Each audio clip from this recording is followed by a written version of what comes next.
Él es el Rey de Gloria, Él es el Alfa y el Omega. Vamos a darle fuerte el aplauso. Él es el Rey de esta casa, Él es el Rey de su iglesia, Él es el principio y el fin, y solo por Él es que estamos aquí. Wow, podemos seguir alabando y podemos seguir bendiciendo el nombre del Señor todo el día, toda la noche. Qué alegría. Wow, gracias equipo de alabanza que siempre nos lleva en ese momento de adoración. Definitivamente la presencia de Dios está aquí y qué alegría de poder estar aquí con ustedes. Puedes sentarte. Qué alegría, Señor, te damos gracias por este tiempo. Estoy contentísimo de poder estar acá con ustedes. Los he extrañado, iglesia, los he extrañado demasiado. Estoy en una mixtización de sentimientos. Estoy que ya quiero estar aquí predicando con ustedes. Para la misma también ya quiero estar en casa con mi bebé. Así que estamos contentísimos de poder estar aquí y es una alegría poder tomar este tiempo. Como decía Juan por ahí, gracias por estar acá con nosotros, gracias por estar acá. Es una bendición que puedan estar aquí, qué alegría. ¿Hay alguien más que nos visita por primera vez acá? ¿Alguien más que nos visita por primera vez aquí en The Med? Estamos contentísimos. Mi nombre es Adrián Aguilar y soy uno de los pastores acá de la iglesia de The Med y estamos contentos de poder servirles y de poder estar aquí. Hemos tenido un tiempo lindo. Algunos de ustedes ya saben que hace 2 semanas, noviembre 29 a las 12:37, nació mi bebé Lucas. Así que he estado 2 semanas ausente, he estado tratando de desconectarme lo más que puedo. Si me han mirado ahí desconectado, he tratado de tomar estas 2 semanas para enfocarme solamente en mi esposa y mi bebé, y estoy contento por la iglesia de Med y por cada uno de ustedes porque hicieron posible estas 2 semanas para poder estar enfocado con mi familia. Así que gracias por este tiempo. Y estoy sumamente orgulloso de cada uno de ustedes. ¿Sabe por qué? Porque estas 2 semanas que estuve, de cuenta como que no estuve, y eso habla de liderazgo, y eso habla porque se trata de Dios, no se trata de un pastor, se trata de Dios, amén. Así que contentísimo con eso. Lo estuve viendo por ahí por YouTube, así que muy contento, y estoy contento de traerles buenas noticias. Por ahí pusieron la foto, ¿verdad? Ya pusieron la foto de Lucas. Estoy muy contento. Ahí estábamos saliendo del hospital y ahí está mi bebé. Algún tiempo lo van a conocer más adelante ya en persona. Y ya estoy como todo papá, ya quiero mostrar a mi bebé, ¿no? A los papás les habla de sus hijos y van a seguir hablando bastante. No entendía eso hasta hoy, ¿no? Hasta hoy quiero seguir hablando de mí. Y estoy muy contento de traer buenas noticias. ¿Por qué? Porque cada que abrimos la palabra del Señor son buenas noticias. Cada que abrimos su palabra, Él nos habla en nuestras vidas, nos reta, nos invita a acercarnos a Él. Así que su palabra son buenas noticias y cosas poderosas suceden cada que abrimos su palabra. Y esta vez seguimos en esta nueva serie, La Luz ha Llegado. Esta serie de Navidad, esta serie en esta temporada donde subimos algunas libritas de más, por ahí tamales, pupusas, arepas, ¿qué más por ahí? ¿Qué más? Tacos, ¿qué más? De todo, de todo ahí subimos unas libritas y algunos le echan la culpa de que no, que los holidays cuando subimos. No, en realidad subiste las libritas durante el año, no le eches la culpa a los holidays, eso me lo digo yo. Así que quiero que abras tu Biblia en Juan capítulo 1 versículos 6 al 13. Juan capítulo 1 versículos 6 al 13. Vamos a estar estudiando esta parte. Voy a tratar de hacerlo más rápido, es tan profundo. El libro de Juan es tan profundo, pero a la misma vez tan simple de entender. El pastor Luis la semana pasada hablaba de que el libro de Juan es tan simple que un niño lo puede entender, pero también tan profundo que a uno de los mayores teólogos pueden ir a lo profundo que puedan en el libro de Juan. Así que trataré lo más posible de poder desglosar estos versículos. Y si lo tienes conmigo, di I got it, o di lo tengo. Juan capítulo 1 versículos 6 al 13 dice: vino al mundo un hombre enviado por Dios, cuyo nombre era Juan. Este vino como testigo para testificar de la luz, a fin de que todos creyeran por medio de él. No era él la luz, sino que vino para dar testimonio de la luz. Existía la luz verdadera que al venir al mundo alumbraba a todo hombre. En el mundo estaba y el mundo fue hecho por medio de él. Y el mundo no le conoció. A lo suyo vino y los suyos no le recibieron. Pero todos los que le recibieron les dio el derecho de llegar a ser hijos de Dios. Es decir, a los que creen en su nombre, que no nacieron de sangre, ni de la voluntad de la carne, ni de la voluntad del hombre, sino de Dios. Oramos. Padre, te damos gracias, Señor, gracias por tu palabra. Te pido, Señor Jesús, que nos ayudes, Padre, a poder predicar tu palabra con fidelidad, Padre Santo, Señor. Gracias, Padre, porque tu palabra es nuestra luz, es nuestra guía, Señor. Y tu palabra, Padre, es verdad, Señor. Te damos gracias. Úsanos, Padre. Habla, Señor, a los corazones, Padre. Yo solamente puedo hablar a las mentes, al intelecto, pero tu palabra puede hablar a los corazones, Señor. En el nombre poderoso de Jesús. Amén y amén. Así que uno de los discípulos de Jesús dedicó todo este libro, y este discípulo es Juan. Ahora quiero darles un poco el contexto de lo que es el libro de Juan. Y ya hablamos un poquito la semana pasada de qué era, pero no podía dejar pasar esto porque es importantísimo que entendamos esto, y es crucial que sepamos esto como iglesia. El Evangelio de Juan es especial entre los 4 evangelios, es escrito por el apóstol Juan. El nombre Juan tiene origen hebreo al nombre Johanna. Y este nombre Johanna, que se tradució después al inglés como John o como Juan, quiere decir Dios ha mostrado gracia. Fue probablemente el último en ser escrito después de Marco, de Mateo, de Lucas. Y mientras que los otros evangelios incluyen eventos como el nacimiento de Jesús, su bautismo, la tentación en el desierto, las confrontaciones con los demonios, las parábolas, la última cena, la agonía del Getsemaní y la ascensión, Juan omite todos estos eventos con un enfoque. Simplemente su enfoque no está en los hechos, sino en revelar quién es Jesús.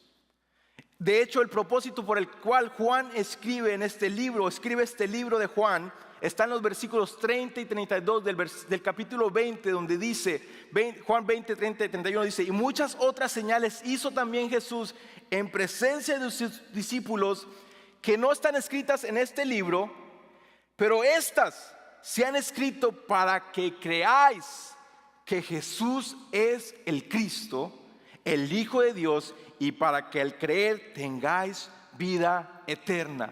Juan nos está diciendo: por esto es que escribí y que dediqué este libro, para describir y puedas entender quién es Jesús. Así que si uno de los discípulos de Jesús dedicó todo este tiempo y toda esta información, significa que son relevantes para ayudarnos a entender quién es Jesús. A lo largo de la historia han surgido diferentes movimientos, y por eso es que en este tiempo, cuando Juan comienza a escribir esto, estaban levantándose 2 pensamientos. Uno de los pensamientos era el gnosticismo, que hablaba y decía que Jesús no era hombre, no era carne. Que Jesús sí era Dios, pero que solamente era una reflexión de Dios en la tierra, pero que no era hombre. Eso era el gnosticismo que se estaba levantando. Y había otra que se estaba levantando, que era el arianismo, que decía que Jesús era hombre solamente, pero que no era Dios.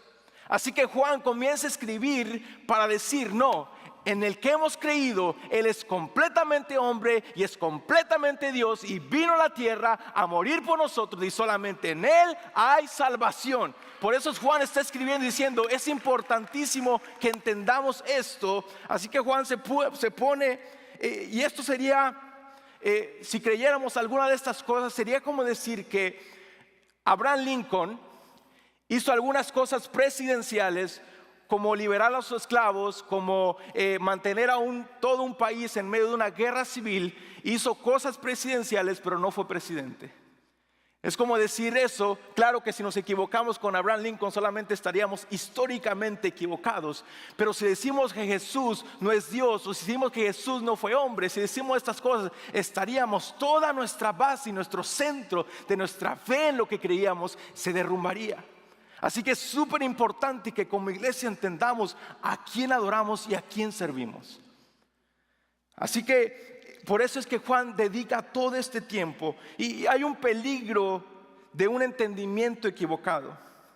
Y sabes, no quiero que te espantes conmigo, pero es posible encontrar puntos en los que concordamos con otras religiones. Y esto no debe asustarnos, porque puede suceder que estemos de acuerdo con algunos principios básicos o incluso ciertos dichos de Jesús, pero hay algo que no podemos comprometer, iglesia: nuestra comprensión de quién es Jesús. Cuando no comprendemos quién es Jesús, corremos el riesgo de tener una percepción errónea de su identidad y su lugar en nuestra vida. Todas las enseñanzas sobre la salvación y el perdón de pecados recae en que Cristo es Dios. El que tú y yo seamos salvos recae en que Jesús es Dios. C.S. Lewis dijo: Jesús no puede ser un gran maestro, o fue y es el Hijo de Dios, o no lo fue en absoluto. Pero no digas que fue solo un hombre bueno, porque no nos dejó esa opción abierta. Él es Dios.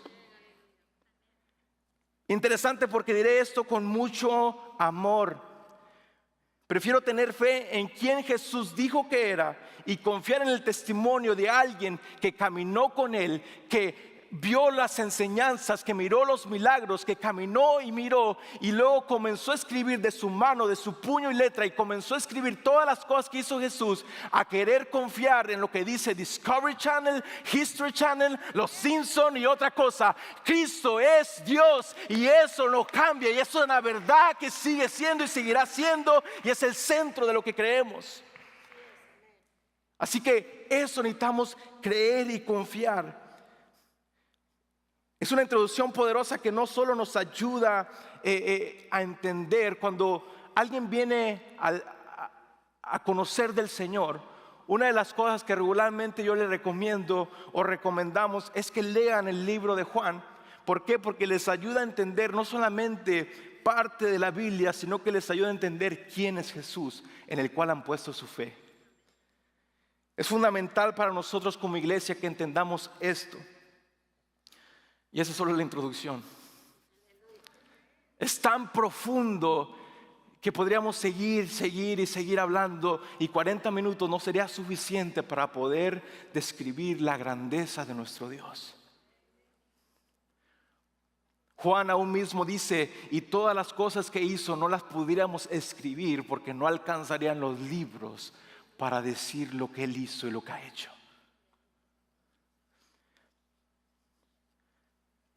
Dietrich Bonhoeffer, uno de los grandes pensadores cristianos del siglo XX, nació en Alemania en el año 1904 y alcanzó la mayoría de edad como académico, profesor, pastor cuando Hitler subió al poder. Pronto reconoció la maldad del gobierno en el que estaba y la crueldad parecía no tener fin. En plena Segunda Guerra Mundial, Bonhoeffer se unió a un movimiento de resistencia y fue arrestado por ayudar a un grupo de judíos a escapar a Suiza. Más tarde fue implicado en campos de concentración y fue llevado a una escalera y junto con otros miembros de la resistencia ejecutado. Esto ocurrió solamente 4 semanas antes de la caída del régimen nazi. Mientras estaba en prisión, él escribió cartas a su familia y amigos cercanos, y una de ellas describió su decisión de unirse a la resistencia. Comprendió que aunque tuviera éxito, su vida nunca volvería a ser la misma. Esa decisión lo definiría. ¿Te imaginas una decisión que defina tu vida? Una decisión que cambie tu vida. Cada uno de nosotros se enfrenta a diferentes decisiones en la vida. El que estés acá en este país, tomaste una decisión de dejar tu tierra y tu parentela para venir a este país y ha cambiado tu vida esa decisión. Una decisión de decir, voy a tener un bebé y no dormir nunca más 8 horas. Cambia tu vida completamente. Una decisión de decir, sí, acepto, cambia tu vida completamente. Pero ¿qué si tomamos la decisión más grande de nuestra vida de aceptar a Cristo en nuestro corazón? ¿Qué si aceptamos la decisión más grande de confesar y hablar y decir y no cansar de decirnos que hay un Salvador y que hay esperanza? Hay una decisión que cambia drásticamente nuestras vidas. Jesús no se contenta con estar cerca de ti. Él quiere vivir dentro de ti. La decisión de aceptarlo cambia tu eternidad y tu hoy, iglesia.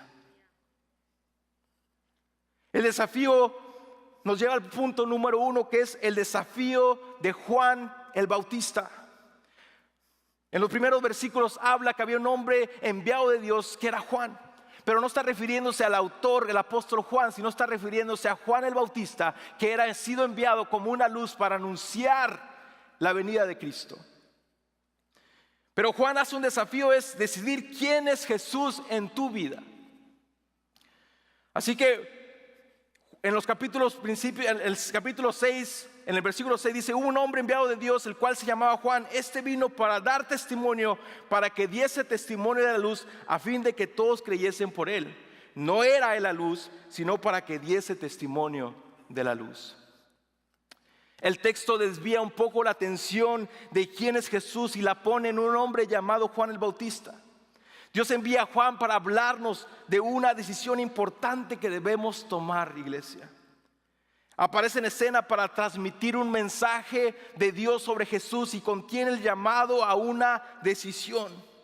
¿Qué vas a hacer con Jesús en tu vida? Y voy a decir esto con mucho, mucho amor. Podemos estar dentro de una iglesia, pero aún así tenemos que tomar una decisión. ¿Qué vamos a hacer con Jesús en nuestra vida? Porque puedes crecer en la iglesia, puedes estar en la iglesia y aún así estar separado de Jesús. Así que Juan les dice qué van a hacer con Jesús, cuál es la decisión que van a tomar con esta luz que ha venido al mundo. Juan nos diseñó el mensaje, fue enviado con una misión de Dios para entregarlo. Por eso Juan recibe el título de testigo. Juan es llamado al estrado y se le pide información específica. El mensaje de Juan es neutral, nos lleva a un punto de decisión. No podemos quedarnos a la mitad, iglesia. No podemos quedarnos a la mitad del camino cuando se trata de Jesús. Él es la luz verdadera que vino al mundo, pero la pregunta es: ¿qué harás con la luz? ¿Qué vamos a hacer con la luz? Interesante, porque rechazar a Jesús no es solo decir no, es elegir caminar lejos de la luz hacia la oscuridad eterna.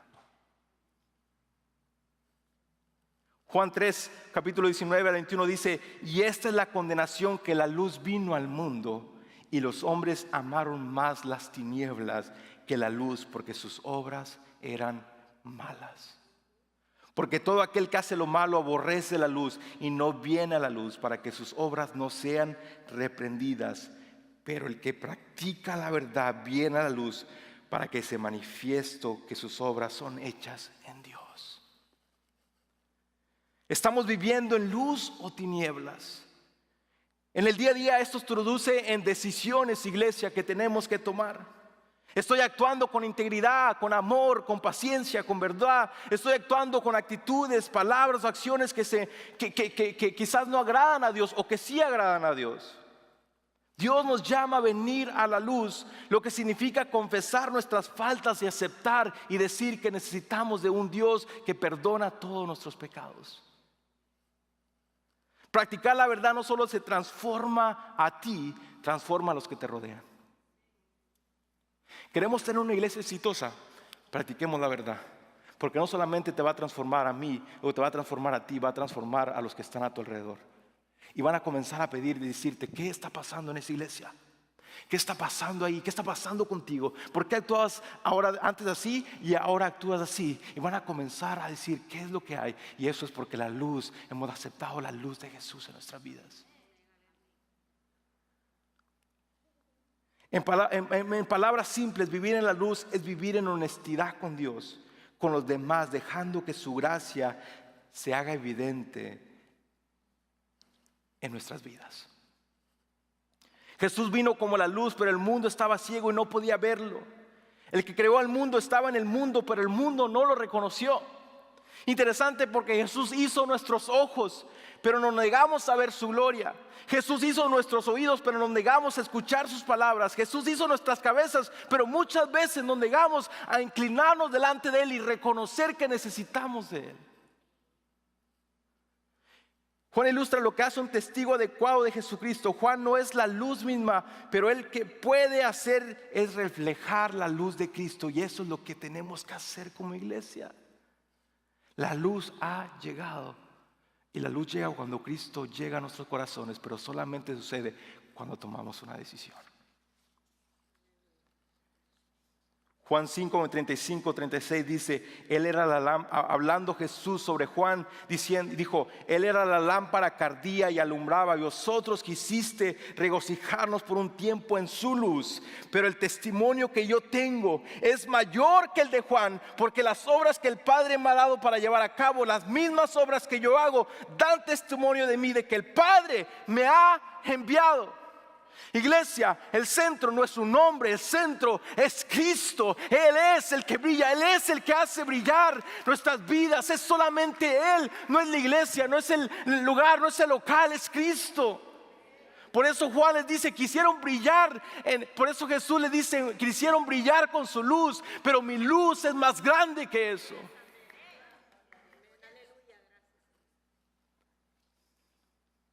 Tomar una decisión que defina nuestras vidas sobre Jesucristo es necesario. La decisión del pueblo de rechazar a Jesús. ¿Qué hacemos con la luz? Jesús no solo fue ignorado por el mundo en general, vino a su propio pueblo y este no lo recibió.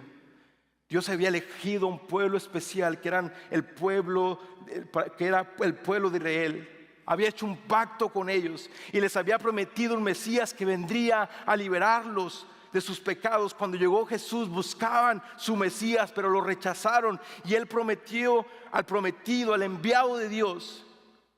Y aún incluso en el rechazo de los judíos a Jesús, Dios estaba actuando. Dios lo utilizó para darnos salvación a nosotros los gentiles. ¿Alguien acá que es completamente 100% judío? ¿Alguien acá? Nadie. Todos los que estamos acá somos gentiles. Y aún en medio, iglesia, yo no sé para quién, aún en medio de las cosas que parecen diferentes o las cosas que no salen como nosotros pensemos, Dios siempre está trabajando para bien en nuestras vidas. Dios siempre está trabajando para bien contigo.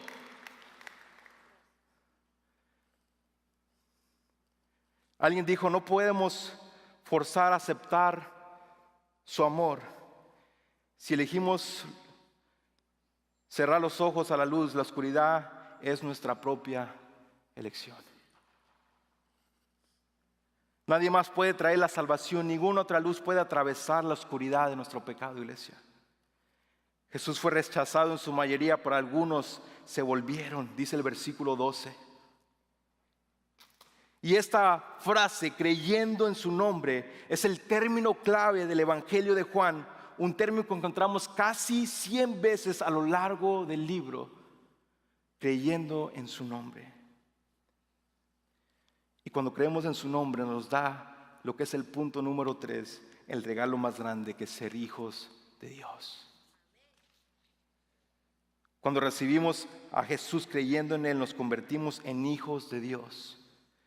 Nosotros que estábamos muertos de nuestros delitos y pecados, somos ahora instituidos en la familia de Dios. Gracias a Jesús, nosotros que merecíamos antes la muerte, ahora somos hechos partícipes de la herencia de Dios como sus hijos.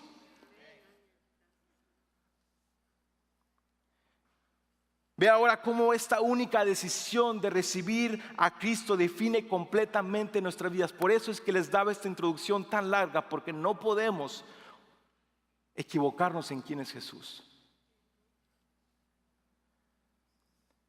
Escucha esto, iglesia de Med. ¿Qué vamos a hacer con Jesús? ¿Qué vamos a hacer con la luz de Jesús en nuestras vidas? Esa luz nos hace un llamado a todos. Comprender la decisión de recibir a Jesús significa reconocer que no hay neutralidad. O caminamos hacia su luz o permanecemos en tinieblas. No hay en medio. Me encantaría decirte, hay en medio, pero no hay. Estamos en la luz o estamos en las tinieblas. Esta decisión cambia nuestra eternidad, pero también transforma nuestro día a día. Apocalipsis 3:20 dice: he aquí yo estoy a la puerta y llamo, y si alguno oye mi voz y abre la puerta, entraré y cenaré con él y él conmigo. La pregunta que debemos hacernos hoy es: ¿estamos dispuestos a abrir esa puerta y recibirlo plenamente? Cuando comprendemos esta decisión, entendemos que aceptar a Jesús no solo nos cambia a nosotros, sino que nos convierte en instrumentos para que otros puedan ser cambiados.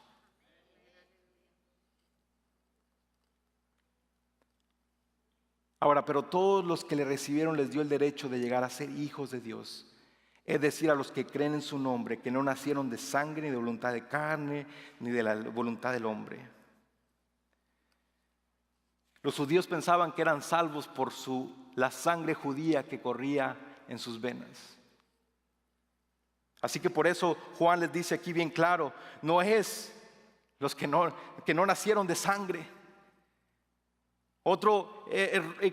Una equivocación que tiene la gente de la salvación es que algunos piensan que Dios salva a las personas por su sinceridad, y la frase la voluntad de la carne representa un hombre y una mujer que se unen con una pasión para concebir un hijo. No importa qué tan sincero o apasionado sea usted con respecto a las cosas espirituales, solo se salvará si Dios lo atrae hacia sí. Solo nos salvamos cuando Dios decide llamarnos. Iglesia, Dios te llamó a ti y por eso estás acá. ¡Qué bendición! Porque por gracia habéis sido salvos por medio de la fe. Solo experimentamos el nuevo nacimiento si Dios lo decide. El nuevo nacimiento, iglesia, no es una obra del hombre, es un milagro de Dios. Por su propia voluntad nos hizo nacer mediante la palabra de verdad, para que seamos como los primeros frutos de su creación. Santiago 1:18. Alguien dijo: no hay mérito en nosotros para ser salvos, pero hay gracia infinita en Dios para salvarnos. No hay mérito en nosotros para poder ser salvos, pero hay una gracia infinita que nos hace llamar hijos de Él. No hay nada que podíamos hacer. Y con esto quiero cerrar. Leyendo un artículo me encontré con una historia realmente fascinante que quiero compartir con ustedes. Después de contarle, vamos a hacer una oración rápidamente. Esta es la historia de una joven que vivió durante la guerra de Corea. Entre 1950 y 1953. Durante este tiempo conoció a un soldado americano y después de una breve romance descubrió que estaba embarazada. Para ese momento el soldado tenía que regresar a casa, tenía que regresar a los Estados Unidos, dejándola sola con la noticia de su embarazo. Cuando la niña nació, la madre enfrentó un rechazo intenso por parte de la sociedad, no solo por ser madre soltera, sino que también porque su hija tenía rasgos físicos a la raza oriental: su pelo, su color de piel, sus ojos. Después de la guerra, los niños nacidos por circunstancias similares eran víctimas de burlas, desprecio y abandono.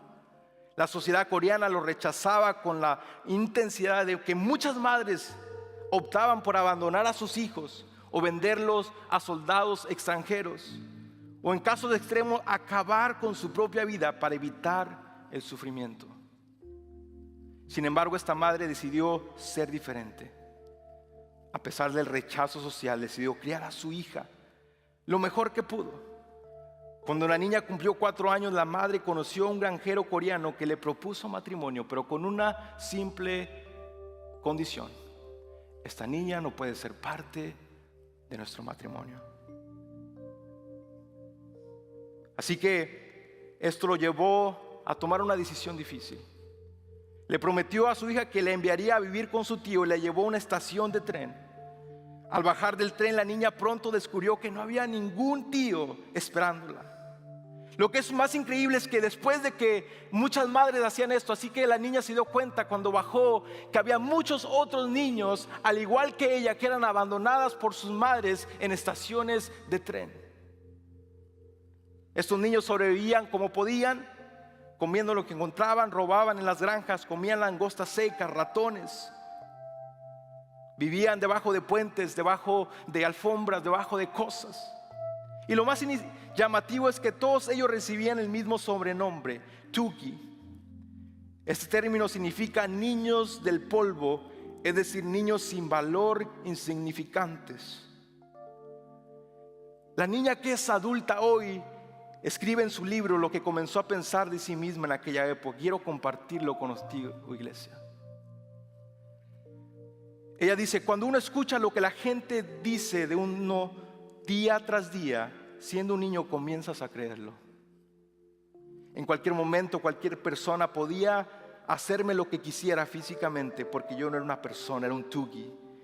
Era inhumana, estaba sucia, era impura y ni siquiera sabía cuál era mi nombre. No tenía identidad, no tenía una familia, no tenía futuro. Todo esto me hacía odiarme a mí misma.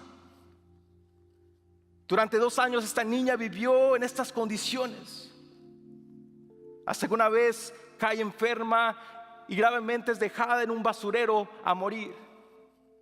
Una mujer la encontró durmiendo enferma sobre un montón de basura.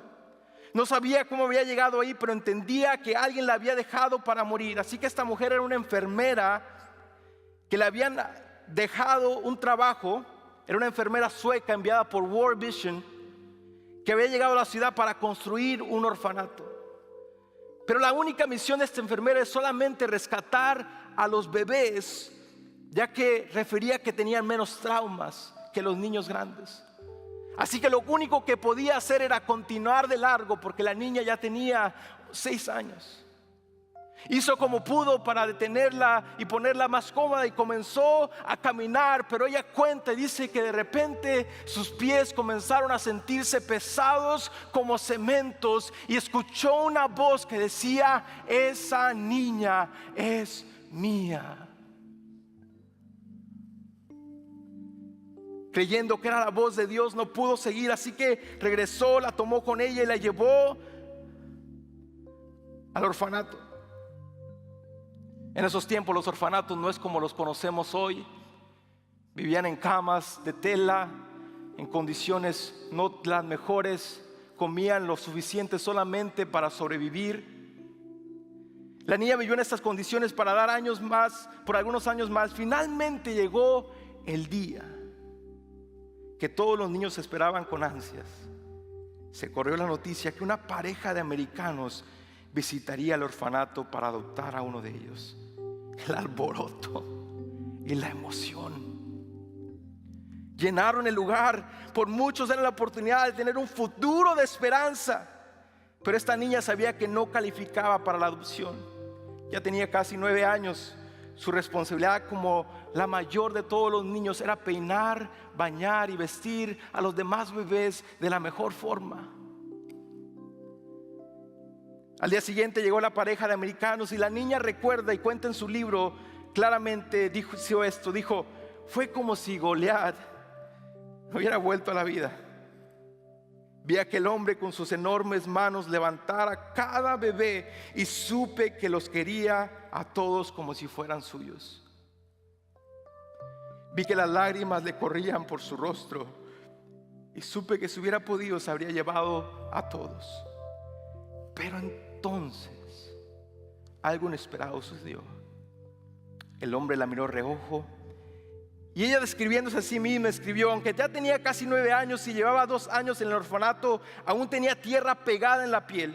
Tenía tantos piojos en mi cabeza que estaba blanca. Había tantos gusanos en mi estómago que muchas veces cuando tenía hambre salían por mi garganta. Tenía un ojo vago por la desnutrición y pesaba menos de 10 kilos. Era escuálida, tenía tumores por todas partes, cicatrices en los golpes de la cara. Y a pesar de todo esto, el hombre se acercó a ella, se agachó, le puso su mano en la mejilla y extendió su enorme mano sobre ella y le dijo a la enfermera: esta es la niña que vamos a adoptar. Me encanta la historia porque representa la gracia de Dios. Porque esa es la clara imagen de la gracia de Dios. No hay nada que tú y yo merecíamos. Esa gracia que no depende de nada que nosotros podamos hacer, Jeremy. Es la gracia que vea mucho más allá de nuestro pecado. El Dios de la gracia no ve lo que los otros ven, sino que te mira con sus ojos de amor a ti.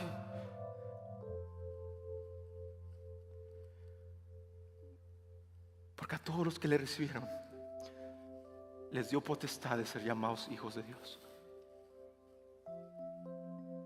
Y eso no es voluntad de sangre, de carne, de hombre.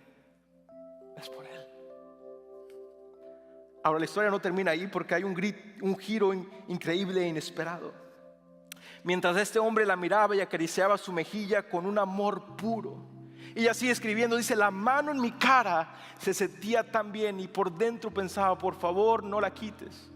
Nadie me había demostrado tanto afecto, tanto amor, esta clase de cariño. No sabía cómo responder.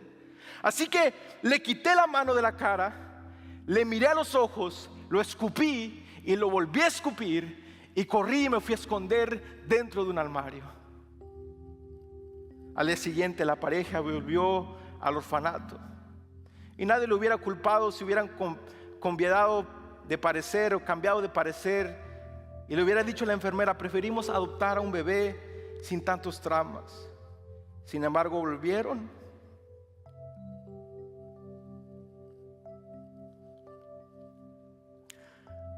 Me tomaron de la mano, me insistieron: a ti te vamos a adoptar.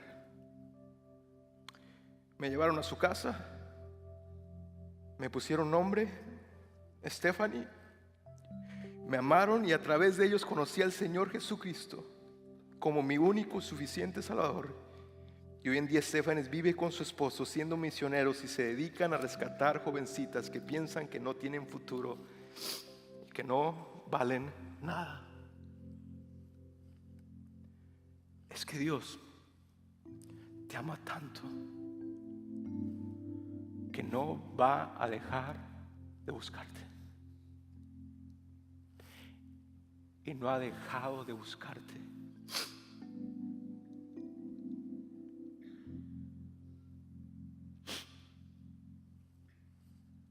Por eso estás acá. Por eso estás aquí.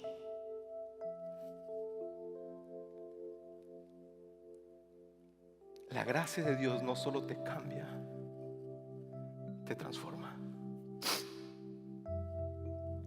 Romanos 8:15: y ustedes no recibieron un espíritu nuevo que los esclaviza al miedo, sino el espíritu que los adopta como sus hijos y les permite clamar: Abba, Padre, papito lindo. Filipenses 2:15: para que sean intachables y puros hijos de Dios sin culpa en medio de una generación torcida y depravada. En ellos, en ella ustedes brillan como estrellas en el firmamento. La transformación de Dios en nuestras vidas no es superficial, es profunda y eterna. Y por eso, por más que te quieras alejar de Él, no puedes, porque hay alguien que dijo: eres mío, eres mía, eres mío.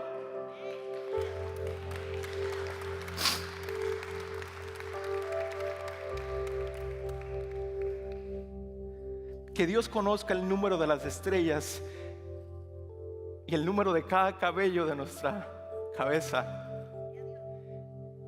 no es de sorprender. Él es Dios. Pero que sea capaz de inclinarse sobre un corazón quebrantado, pecador, vendarlo con su gracia y sanar sus heridas, eso es una maravilla y un milagro.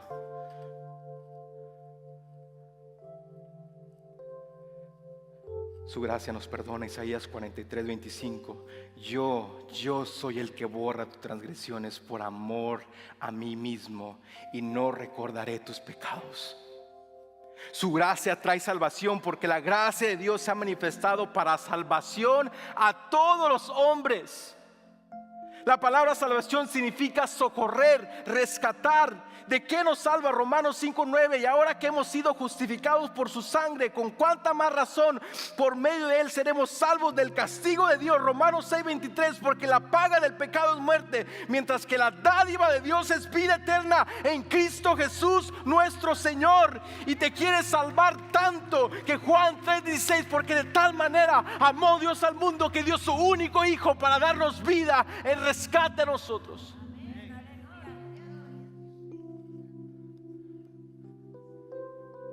La salvación es gratis, pero no fue barata, iglesia. Alguien pagó el precio, y ese alguien es Jesús. Ese alguien es la luz de Cristo. Él es Dios. Jesús es Dios.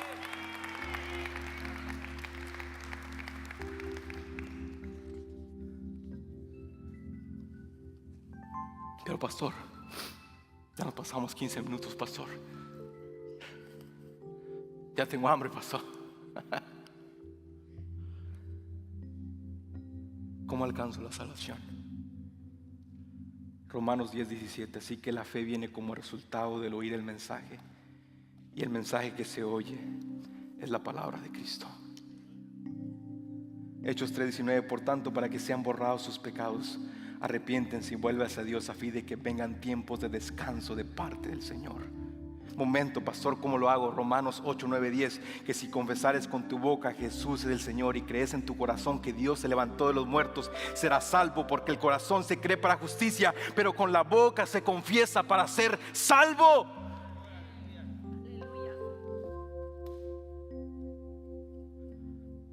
¿Sabes? Cuando Dios habló de su gracia, no escribió una tesis de 20 palabras, de 20 hojas, y la puso en el mejor póster de Jerusalén.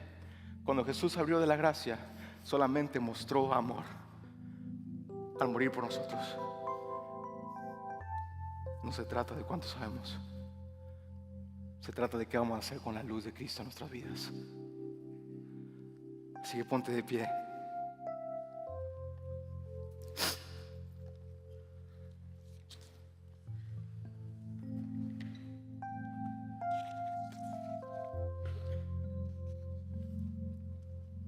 Tienes dos opciones: negarlo, rechazarlo, escupirle.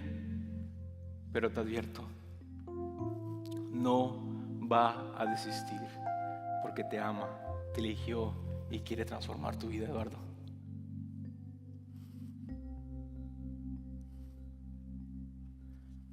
Hoy se abren las puertas de oportunidades. Y quizás dices: pastor, ya acepté al Señor en mi corazón.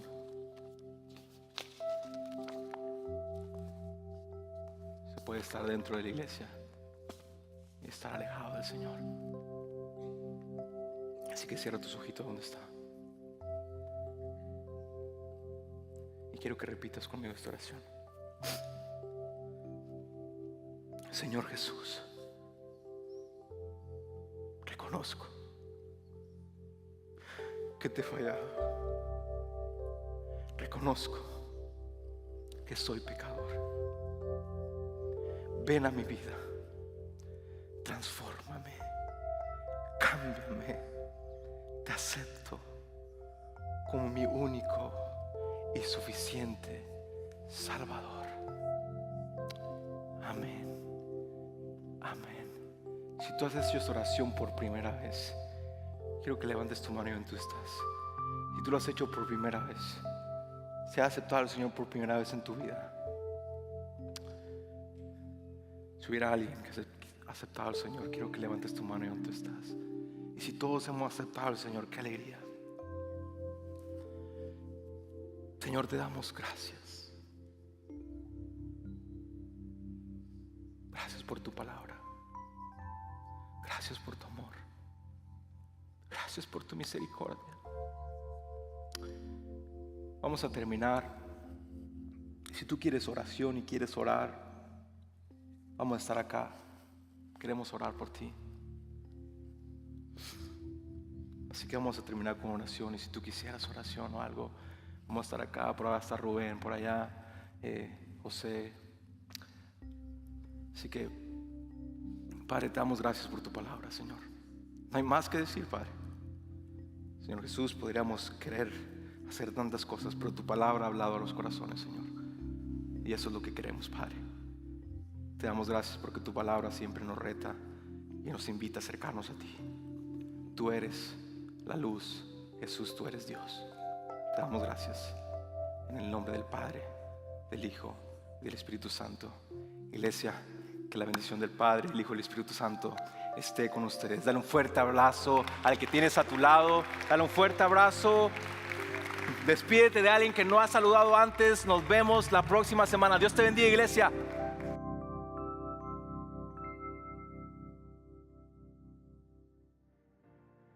Pensé que caería, no, mas nunca me has fallado, Dios.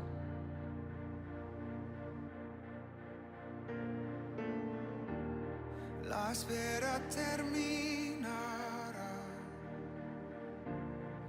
Sé que has vencido.